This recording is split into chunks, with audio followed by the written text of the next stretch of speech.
Welcome back. Thank you for staying with KTN Prime. Let's continue informing you about the latest news making headlines. Focus right now on IEBC, where the exit of IEBC chairperson Wafula Chebukati and two other commissioners in the coming week will likely cripple commission's operations. With the fate of the now suspended commissioner Irene Masit hanging on the balance, questions abound over the impact of the vacuum that will exist in the commission for a considerable period before a new commission is installed. KTN's Emmanuel To interrogates the possible options for the commission that continues to suffer credibility questions. After serving at the helm of the Independent Electoral and Boundaries Commission for the constitutional one term of 6 years, the electoral body chairperson Wafula Chebukati alongside commissioners Professor Abdi Jacob Gulie and Boya Molu will be exiting the stage next week Tuesday. I've served 6 years as a state officer, and I believe I've made my contributions. I have no regrets, and I believe that whoever comes in should pick up from where we have laid ground. Although I may be retiring in another 10 or 12 days from the commission, I'm confident that going forward, IEBC will only get stronger and better. Their exit follows the resignation of 3 commissioners who rejected the August 9 presidential results outcome, including the former vice chairperson Juliana Cherera, Justice Nyang'aya and Francis Wanderi.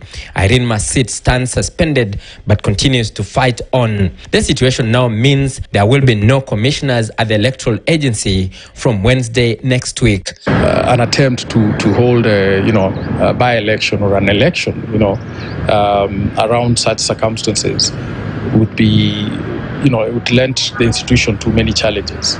So Chebukati will be the chair until he hands over to the new chair.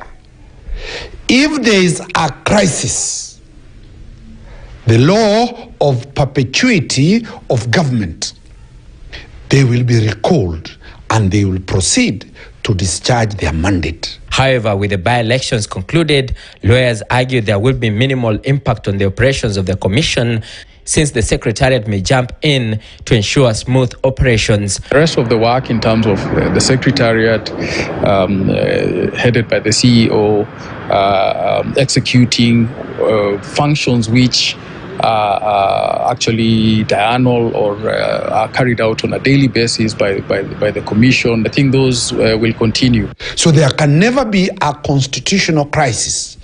A constitution does not envisage a vacuum of power. And that is why Chebukati still will be retained as the chair, but with less substantive power. President William Ruto had in October last year declared the vacancies of the 3 commissioners, but the vacancies are yet to be advertised. Parliament is expected to pass an amendment to the IEBC Act on the reconstitution of the IEBC selection panel, with 2 positions out of the 7-member panel set to be given to the political parties liaison committee and the religious leaders. The recruitment process will then begin in earnest. And as we've seen before, these are exercises which, can take as long as, 3 to 6 months, Right now, the government in place seems to have realized that no position should be left vacant because the law and the constitution demands that that office be occupied. Emmanuel To, KTN News, Nairobi. To education matters now, the government has released a list of approved books for the